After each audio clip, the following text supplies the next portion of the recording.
ತ್ರೇತಾಯುಗದ ಕಾಲ.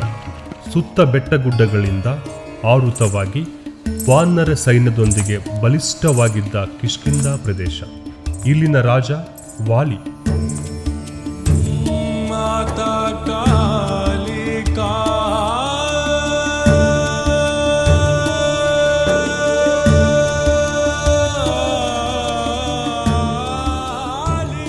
ಪರಮ ದೈವ ಭಕ್ತನಾಗಿದ್ದ ವಾಲಿಯ ಆರಾಧ್ಯ ದೇವಿ ಶ್ರೀ ಆದಿಶಕ್ತಿ ದುರ್ಗಾ ಮಾತಾ.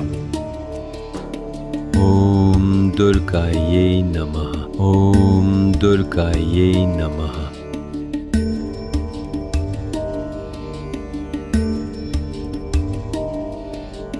ಕ್ರಿಸ್ತಶಕ 1500ರಲ್ಲಿ ಈ ಭಾಗಕ್ಕೆ ಬಂದ ವ್ಯಾಸರಾಜ ಯತಿಗಳಿಂದ ಪೂಜಿಸಲ್ಪಟ್ಟಿದ್ದು ಇದೇ ಆದಿಶಕ್ತಿ. ವಿಜಯನಗರ ಕಾಲದಲ್ಲಿ ಯಾವುದೇ ಯುದ್ಧ ಮತ್ತು ವಿಶೇಷ ಕಾರ್ಯಗಳ ಆರಂಭಕ್ಕೆ ಮುನ್ನ ಈ ಆದಿಶಕ್ತಿಗೆ ಪೂಜೆ ಸಲ್ಲಿಸಲಾಗುತ್ತಿತ್ತು ಎಂಬುದು ಐತಿಹ್ಯ.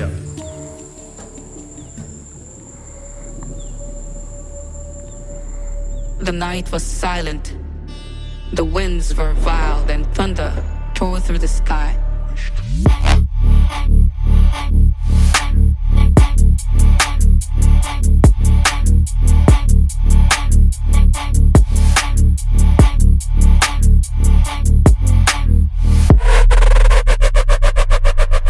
Kali did not stop. Her fury, once unleashed, came a force into itself. She whirls through the cosmos, her dance threatening to unravel creation. The gods watch in horror as mountains crumble and stars flicker. Her lesson is clear. Don't fear the storm within. Dance with it.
ಈ ಒಂದು ಸ್ಥಳ ವಿಶೇಷವಾಗಿ ಬಹು ಪುರಾತನ ಕಾಲದಿಂದ ದೇವಿ ಇಲ್ಲಿ ನೆಲೆಸಿದೆ. ಯುಗದಲ್ಲಿ ತ್ರೇತಾಯುಗದಲ್ಲಿ ವಾಲಿ ಸುಗ್ರ ಕುಲದೇವತಾಗಿ ಶ್ರೀರಾಮ ಅರಣ್ಯ ಸಂದರ್ಭದಲ್ಲಿ ನಾರದಾಮನ ಉಪದೇಶ ಮೇರೆಗೆ ಈ ಸ್ಥಳದಲ್ಲಿ ದೇವಿ ಪೂಜಿಸಿ ದೇವಿ ಅನುಗ್ರಹದಿಂದ ರಾವಣ ಯುದ್ಧದಲ್ಲಿ ರಾವಣ ಜಯಗುತ್ತದೆ. ಹಾಗೆ ಕಲಿಯುಗದಲ್ಲಿ ವಿಜಯನಗರ ಸಾಮ್ರಾಜ್ಯ ರಾಜರ ಕುಲದೇವತಾಗಿ ಮಹಾರಾಜರು ಇಲ್ಲಿ ಈ ದೇವಿನ ಯುದ್ಧ ಸಂದರ್ಭದಲ್ಲಿ ಪೂಜಿಸಿ ದೇವಿ ಅನುಗ್ರಹದಿಂದ ಯುದ್ಧದಲ್ಲಿ ಜಯಿಸಿ ತನ್ನ ಸಾಮ್ರಾಜ್ಯವನ್ನು ವಿಸ್ತರಣೆಗೊಳಿಸುತ್ತದೆ.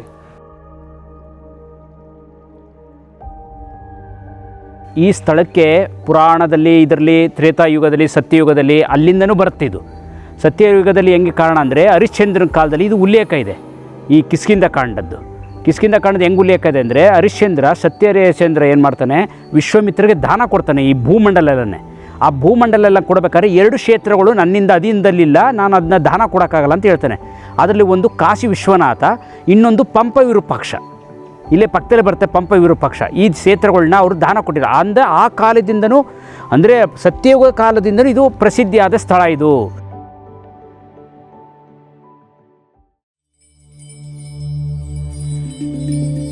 ಯಾ ದೇವಿ ಸರ್ವಭೂತೇಷು ಶಕ್ತಿರೂಪೇಣ ಸಂಸ್ಥಿತಾ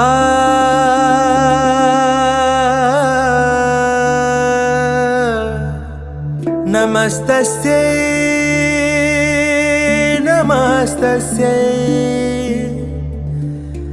नमस्तस्यै नमो नमः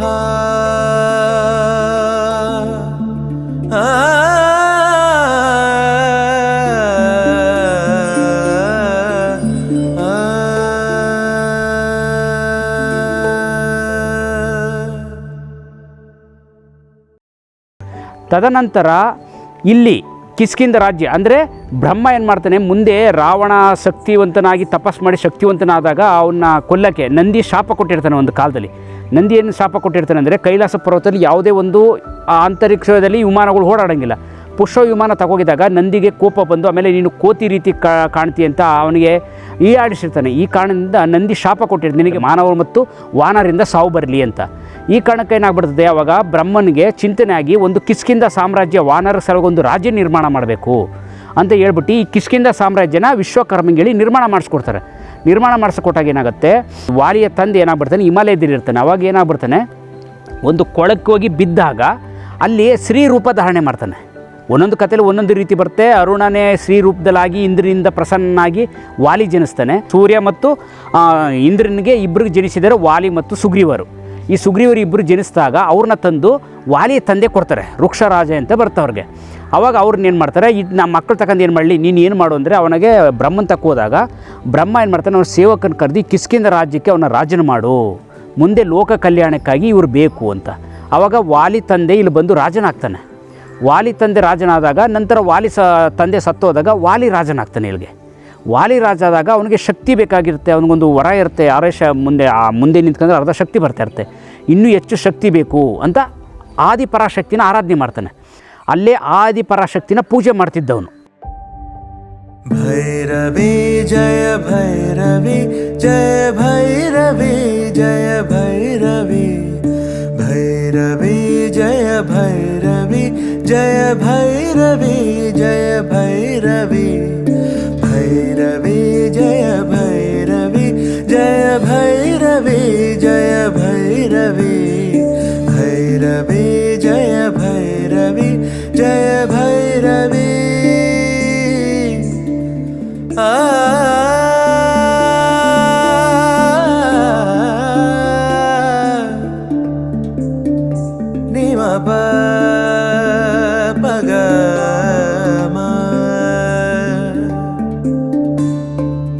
ಗಮ ಬನಿ ಸ ಗಮ ರೇ ನಿ ದ ಮರ ನಿ ರೇ ಸ ನಿ ಪ ಮ ಪ ಗ ಮ ರೇ ಆ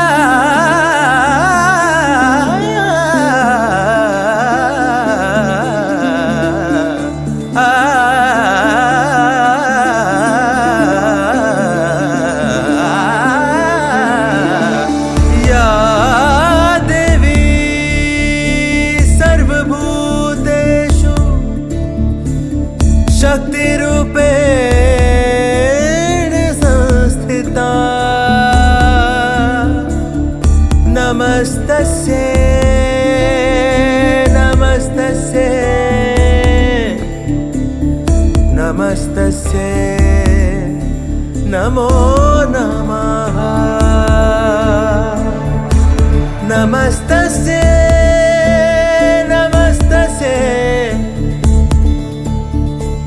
नमस्तस्यै नमो नमः नमो नमः नमो नमः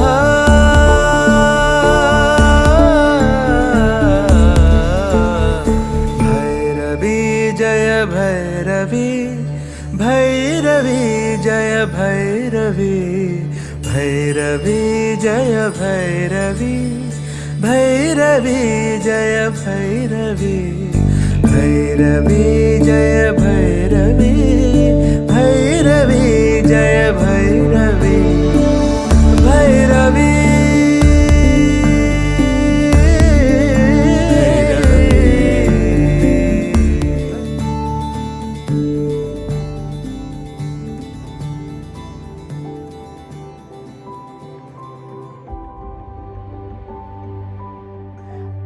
ವ್ಯಾಸರಾಯರು ಈ ವಿಜಯನಗರ ಸಾಮ್ರಾಜ್ಯಕ್ಕೆ ಧರ್ಮಗುರುಗಳು, ರಾಜಗುರು ಮತ್ತು ಧರ್ಮಗುರುಗಳು ಬಂದಾಗ ಅವರು ತಮ್ಮ ದಿವ್ಯ ದೃಷ್ಟಿಯಿಂದ ಇದು ವಾಲಿ ಪೂಜೆ ಮಾಡ್ತಿದ್ದ ದುರ್ಗಮ್ಮ.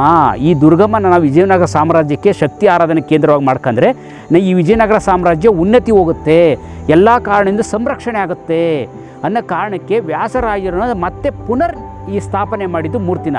ಅದಕ್ಕಾಗಿ ರಾಮಾಯಣದಿಂದ ಹಿಡಿದು ಕಲಿಯುಗದವರೆಗೂ ಈಗ ಪೂಜೆ ಮಾಡಿಸ್ಕೊಂಡು ವಿಜಯನಗರ ಸಾಮ್ರಾಜ್ಯ ಮಾಡ್ತಾರೆ. ಈಗಲೂ ಸುಧಾ ಅದು ಪೂಜೆ ಕೈಂಕರ್ಯಗಳು ನಡೀತಾ ಇದೆ. ಈ ದುರ್ಗಮ್ಮನ ಆರಾಧನೆ ಮಾಡಿದವರು ಇಲ್ಲಿವರೆಗೂ ಯಾರಿಗೂ ಕಷ್ಟಗಳು ಆಗಿಲ್ಲ. ನಮ್ಮ ಸ್ವಾಮಿಯರು ಬಂದಾಗ ಒಂದು ಇದು ಸಣ್ಣ ಗುಡಿ ಇತ್ತು ಅಷ್ಟೇ. ಇದು ಅವ್ರು ಬಂದು ಪೂಜೆ ಮಾಡ್ತಾರಾಗ ಅಮ್ಮನ ಅನುಗ್ರಹ ಪಡೆದು ಆ ಗುಡಿನ ವಿಸ್ತಾರ ಮಾಡಿದ್ರು. ಆಮೇಲೆ ಒಂದೇ ಒಂದು ಗೋವು ಇದ್ದುದಿಲ್ಲಿ, ಅದು ಯಾರೋ ಭಕ್ತರು ಒಂದು ಕೊಟ್ಟಿದ್ರು, ಅದನ್ನೇ ಪೋಷಣೆ ಮಾಡ್ತಾ ಪೂಜೆ ಮಾಡ್ತಾ ಇರುವಾಗ ಇವಾಗ ನೋಡಿದ್ರೆ 1000 ಆಕಳುಗಳಿದ್ದಾವೆ. ಅಷ್ಟು ದೊಡ್ಡ ಪ್ರಮಾಣದಲ್ಲಿ ಮಾಡ್ತಾರೆ. ಸಾವಿರಾರು ಜನ ಭಕ್ತರುಗಳಿಗೆ ಅನ್ನದಾನ ಸಮರ್ಪಣೆ ನಡೀತಾ ಇದೆ ಮತ್ತು ಸಾಧು ಸತ್ಪುರುಷರ ಸೇವೆ ನಡೀತಾ ಇದೆ.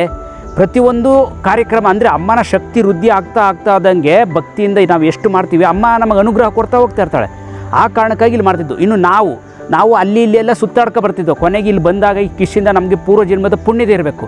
ಅದಕ್ಕೆ ಬಂದು ಇಲ್ಲಿ ನಾವು ಗಣೇಶನ ಗುಡಿಲಿ ಪೂಜೆ ಮಾಡ್ತಾ ಆರಾಧನೆ ಮಾಡ್ತಾ ಇದ್ದೀವಿ. ಇಲ್ಲಿ ನಮಗೆ ಹೆಚ್ಚು ಅನುಭವ ಅಂದ್ರೇನು, ನಮಗೆ ಅಲ್ಲಿ ಮಲಗಿದಾಗ ಭಗವಂತನ ಅನುಗ್ರಹ ಆದಂಗೆ ಆಗುತ್ತೆ. ಇಲ್ಲಿ ಪಕ್ಕಲೇ ಇರೋದು ಕೊಳ, ದೇವಗನ್ನಿಗೆ ನಾಗಗನ್ನಿಗೆ ವಾಸ ಮಾಡೋದು, ಈ ಥರ ವಿಶೇಷ ಸ್ಥಳ. ಇಲ್ಲಿ ನಾವು ಯಾವುದೇ ಒಂದು ಸಂಕಲ್ಪ ಮಾಡ್ತಾಯಿದ್ರೆ ಅದು ನಿಧಾನಕ್ಕೆ ವೃದ್ಧಿ ಆಗ್ತಾ ಹೋಗುತ್ತೆ. ಅಷ್ಟು ಯಾಕಂದ್ರೆ ನಾನೇ ಸ್ವಯಂ ಅನುಭವ. ಇಲ್ಲಿ ಭಗವಂತನ ಸನ್ನಿಧಾನ, ಗಣೇಶನ ಸನ್ನಿಧಾನ ಕುಂತ್ಕೊಂಡು ಈ ಥರ ಜನಗಳಿಗೆ ಒಳ್ಳೇದಾಗಲಿ ಅಂತ ನಮ್ಮ ಸ್ವಾಮಿಯರ ಹತ್ರ ಹೋಗ್ಬಿಡ್ತಾನೆ. ಈ ಥರ ನವಗ್ರಹ ಸ್ಥಾಪನೆ ಮಾಡ್ಬೇಕಾದ್ರೆ ಅಮ್ಮನ ಆರಾಧನೆ ಮಾಡೋದ ಅದೇ ಒಳ್ಳೇದಾಗುತ್ತೆ ಅಂತ ನವಗ್ರಹ ಆಗಲಿ ಇದಾಗಲಿ ಪ್ರತಿಯೊಂದು ಸ್ಥಾಪನೆ ಮಾಡೋದು, ಇಲ್ಲೆಲ್ಲ ವನಗಳು ಮಾಡೋದು. ಆ ಶಕ್ತಿ ಇದ್ದಿದ್ದಕ್ಕೆ ಮಾತ್ರ ಅದ್ರ ವೃತ್ತಿ ಅಂದರೆ ನಮ್ಮ ಕೈಯಿಂದ ಮಾಡಿಸ್ತಾ ಹೋಗುತ್ತದು. ಅಂದರೆ ಈಗ ಕುರುಕ್ಷೇತ್ರದಲ್ಲಿ ಕೃಷ್ಣ ಒಂದೇ ಸುದರ್ಶನ ಚಕ್ರ ಬಿಟ್ಟಿದ್ರೆ ಒಂದೇ ದಿನಕ್ಕೆ ಮುಗಿಸ್ಬಿಡ್ತಿದ್ದ. ಆದರೆ ಪಾಂಡವರಿಗೆ ಗೌರವ ಇರಬೇಕು, ಅವರು ಉನ್ನತಿ ಹೋಗಬೇಕು. ಅಂದರೆ ಸ್ವಯಂ ನಿಮ್ಮ ರಕ್ಷಣೆ ನೀವೇ ಮಾಡ್ಕೋಬೇಕೆಂಬ ಕಾರಣಕ್ಕಾಗಿ ಕೃಷ್ಣ ಪರಮಾತ್ಮ ಪಾಂಡವರ ಕೈಲಿ ಯುದ್ಧ ಮಾಡಿಸ್ತಾನೆ. ಹಂಗೆ ಭಗವಂತ ನಮ್ಮ ಮುಖಾಂತರ ಮಾಡಿಸಿದ್ರೆ ಇನ್ನೂ 4 ಜನ ಭಕ್ತರು ಉದ್ಧಾರ ಆಗ್ತಾರೆ, ಅವ್ರಿಗೆ ಮನಸ್ಸಲ್ಲಿ ಬಂದು ಒಳ್ಳೆ ಕಾರ್ಯಗಳು ಮಾಡ್ತಾರೆ ಎಂಬ ಕಾರಣಕ್ಕಾಗಿ ಭಗವಂತ ಇಂಡೈರೆಕ್ಟಾಗಿ ನಮ್ಮ ಕೈಲಿ, ಸ್ವಾಮಿಯರ ಕೈಲಿ, ಇವ್ರ ಕೈಲೆಲ್ಲ ಮಾಡಿಸ್ತಾ ಇರೋದು ಇದನ್ನ ಕಾರ್ಯಗಳನ್ನ. ಅಂದರೆ ನಮಗೆ ಶಕ್ತಿ ಕೊಟ್ಟು ನಮ್ಮ ಮುಖಾಂತರ ಮುಖ ಛಾಯಿಂದ ಮಾಡ್ತಿದ್ದಾರೆ. ಇಷ್ಟು ವಿಶೇಷವಾದ ಕಾರ್ಯಕ್ರಮ, ಇಷ್ಟು ಪ್ರಸಿದ್ಧವಾದ. ಆಮೇಲೆ ಭಗವಂತ ಅಂದರೆ ವಿಷ್ಣು ಮಾತ್ರ ಅಯೋಧ್ಯೆಯಲ್ಲಿ ಹುಟ್ಟಿರೋದು. ಇನ್ನು ಇಡೀ ದೇವತೆಗಳು 3 ಕೋಟಿ ದೇವತೆಗಳು ಈ ಕಿಷ್ಕಿಂಧದಲ್ಲೇ ಹುಟ್ಟಿರೋದು. ಶಿವನಾಗಲಿ, ಹನುಮಂತನ, ಅಂಗದ, ನಳ, ನೀಲ, ಜಾಂಬವಂತೆಯರು ಬ್ರಹ್ಮನಾಂಶದಿಂದ ಹುಟ್ಟಿದ್ದು. ಇಷ್ಟು ವಿಶೇಷವಾದ ಸ್ಥಳ. ಈ ಸ್ಥಳದಲ್ಲಿ ಬಂದು ನಾವು ಇದ್ದಾಗಲಿ ಅಲ್ಲಿ ಸೇವೆ ಮಾಡೋದಾಗಲಿ ಅದಕ್ಕೆ ವಿಜಯನಗರ ವೈಭವವಾಗಿ ನಡೆದಿದ್ದು. ಅಲ್ಲಿ ಈ ಕ್ಷೇತ್ರದಲ್ಲಿ ಭಗವಂತನೇ ಸ್ವಯಂ ಶಿವನೇ. ಶಿವ ಅಂದರೆ ಯಾರು? ಎಲ್ಲವನ್ನೂ ಕೊಡುವನಂತ ಪಶುಪತಿ. ಋಣಾನುಬಂಧಂ ರೂಪೇಣ ಪಶುಪತಿ ಸುತಾಲೆ ಅಂತಾರೆ. ಎಲ್ಲವನ್ನೂ ಕೊಡುವನು ಅವನೇ ಅಂತ ಹೇಳ್ತಾರೆ. ಅದಕ್ಕಾಗಿ ಇಲ್ಲಿ ಅವನೇ ಜನಿಸಿದ ಕಾರಣದಿಂದ ಅಷ್ಟು ಶಕ್ತಿಯುತವಾದ ಕ್ಷೇತ್ರ. ಅದಕ್ಕೆ ನಾವು ಏನೇ ಮಾಡೋಕ್ಕೋದ್ರೂ ನಮ್ಗೆ ಆನಂದ ಸಿಗುತ್ತೆ, ನಮ್ಗೆ ಯಾವುದೇ ರೀತಿ ದುಃಖ ಇಲ್ಲ. ಇಲ್ಲಿ ನಾವು ಏನೇ ಮಾಡ್ತಾಯಿದ್ರು ಭಗವಂತನಿಂದ ಆನಂದವಾಗಿದ್ದೀವಿ. ಬಂದರು ಭಕ್ತರು ಸುಧಾ ನಮ್ಗೆ ಒಳ್ಳೇದಾಗ್ತದೆ ಸ್ವಾಮಿ ಅಂತಲೇ ಹೇಳ್ಕೋಗ್ತಾರೆ. ನಾನು ಈ ದುರ್ಗಾ ದೇವಸ್ಥಾನಕ್ಕೆ 8ನೇ ತರಗತಿಯಿಂದ ಇಲ್ಲಿ ಬಂದೆ. 8ನೇ ತರಗತಿಯಿಂದ ಬಂದ ತಕ್ಷಣ ನಮ್ಮ ಗುರುಗಳು ನೋಡಿದೆ ನಾನು. ನಮ್ಮ ಗುರುಗಳು ನೋಡಿ, ನಮ್ಮ ಗುರುಗಳು ಅವರ ಕೆಲಸಗಳನ್ನು ನೋಡಿ, ಅವರ ಭಕ್ತಿಗಳನ್ನು ನೋಡಿ ನಾನು ಆ ಥರ ಕಲಿಬೇಕು ಅಂತೇಳಿ ಮನಸ್ಸಿನಲ್ಲಿ ಹುಟ್ಟಿದ್ದು ನನಗೆ. ಅವ್ರ ಹತ್ರ ನಾನು ಸೇವೆ ಮಾಡ್ತಾಯಿದ್ದೆ. ಸೇವೆ ಮಾಡ್ತಾನೆ ಅವರಿಲ್ಲ, ನೀನು ಇಲ್ಲೇ ಇರು, ಇಲ್ಲಿಂದ ಸ್ಕೂಲಿಗೆ ಹೋಗು, ಇಲ್ಲಿಂದನೇ ಬಾ ಅಂತ ಹೇಳಿದರು. ಓಕೆ, ನಾನು ಇಲ್ಲಿಂದನೇ ಹೋಗ್ತೀನಿ ಸ್ವಾಮೀಜಿ ಅಂತ ಹೇಳಿದೆ. ಗುರುಗಳಿಗೆ ಹೇಳಿ ಅವ್ರು ಸ್ವಾಮೀಜಿ ಅವ್ರು ಏನು ಕೆಲಸ ಹೇಳ್ತಾರ ಸಿಕ್ಕದ್ರಿಂದ ಹಿಡಿದು ಮೇಲುಗಳಿಗೆ ಎಲ್ಲ ಅಲ್ಲೇ ಕೆಲಸ ಮಾಡ್ತಾಯಿದ್ದೆ. ಕೆಲಸ ಮಾಡ್ತಾ ನಮ್ಮ ಗುರುಗಳಿದ್ದು ನಮ್ಮೆಲ್ಲ ಸ್ವಭಾವ ನೋಡಿ ಇದನ್ನು ಮಾಡಿ ಒಳ್ಳೆ ವ್ಯಕ್ತಿ, ಒಳ್ಳೆ ಇದು ಅಂತ ಹೇಳಿದ್ರು. ನಾನು ಆಗ ದುರ್ಗಾದೇವಿನ ನಮಸ್ಕಾರ ಮಾಡ್ಕೊಂಡು ಡೈಲಿ ನನಗೆ ಓದು ಅನ್ನೋದು ಏನಂತ ಸರಿ ಗೊತ್ತಿದ್ದಿಲ್ಲ, ಏನಿಲ್ಲ. ಸುಮ್ಮನೆ ಸ್ಕೂಲಿಗೆ ಹೋಗ್ತಿದ್ದೆ ಬರ್ತಿದ್ದೆ. ನಮ್ಮ ಮನೆಯವ್ರದ್ದು ಏನಿಲ್ಲ, ಹಂಗೆ ಸುಮ್ಮನೆ ಬಡವರು ಮಂತ ನಮ್ಮದು.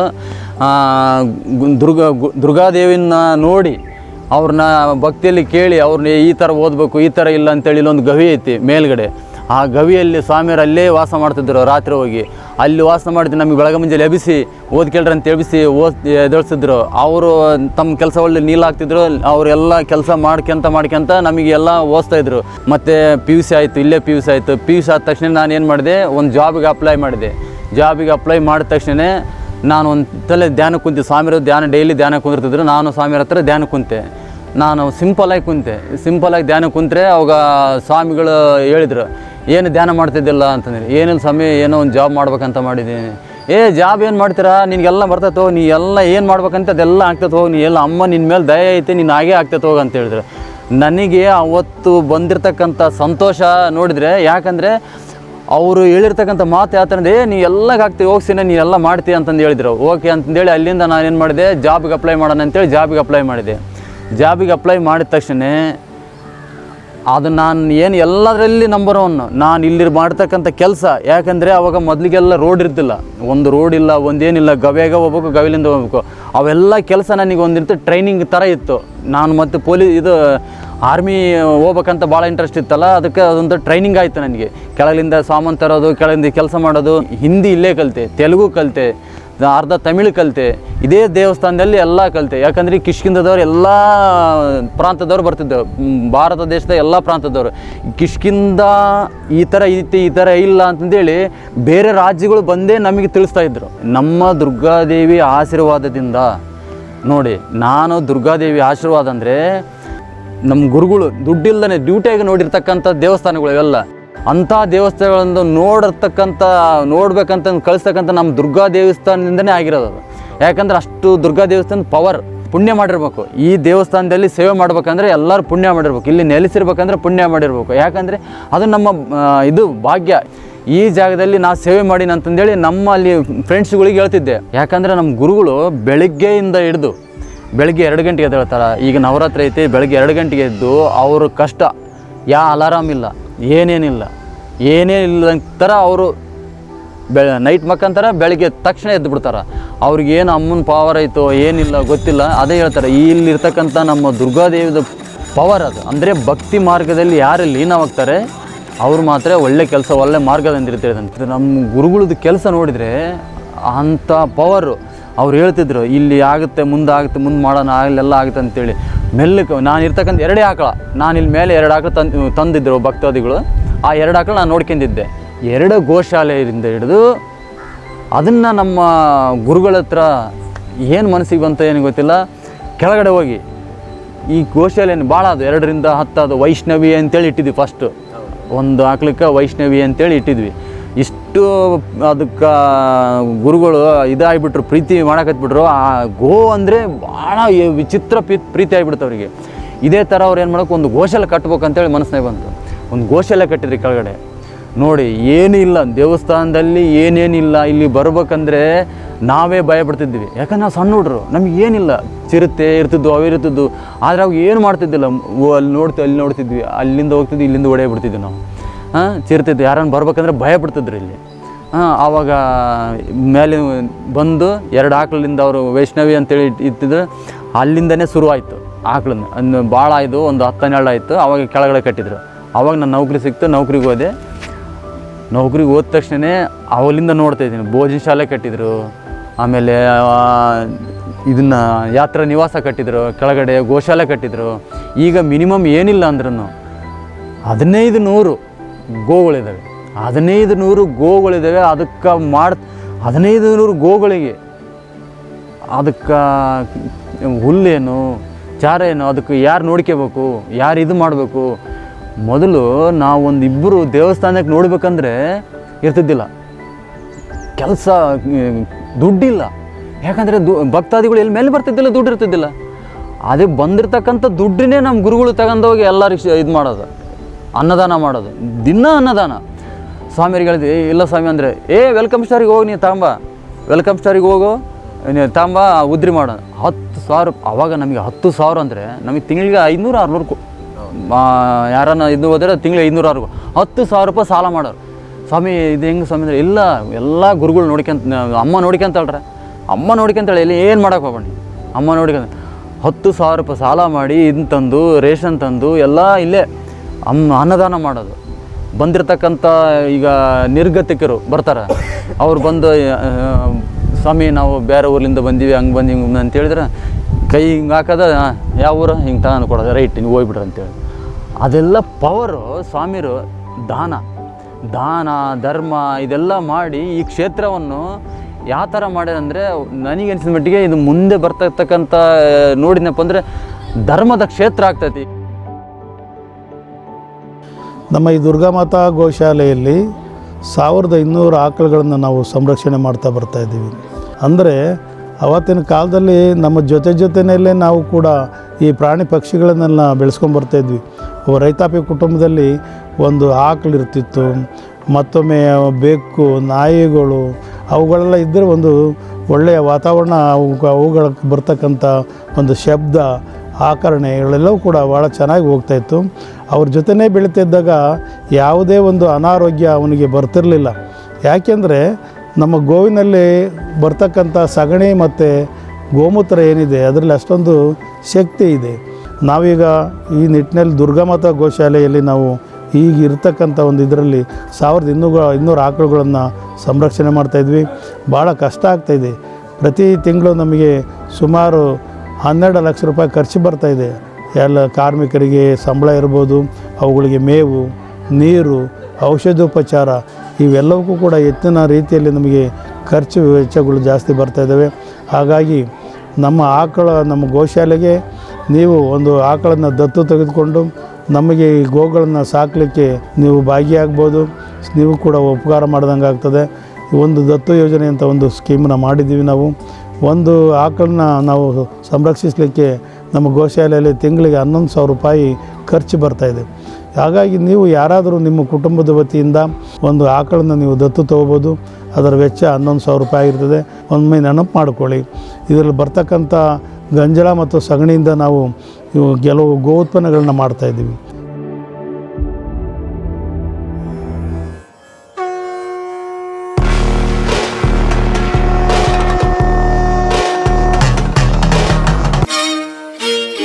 ಅವಳ ಹೆಜ್ಜೆಯ ಗುರುತುಗಳಲ್ಲಿ ಸೃಷ್ಟಿಯ ನಾದ, ಕಾಲವೇ ತಲೆಬಾಗುವ ಆ ಮಹಾರೂಪ, ದುರ್ಗೆಯ ರೂಪದಲ್ಲಿ ಕರುಣೆಯ ಬೆಳಕು, ಅವಳ ಕಣ್ಣುಗಳಲ್ಲಿ ಯುಗಗಳ ಸತ್ಯ.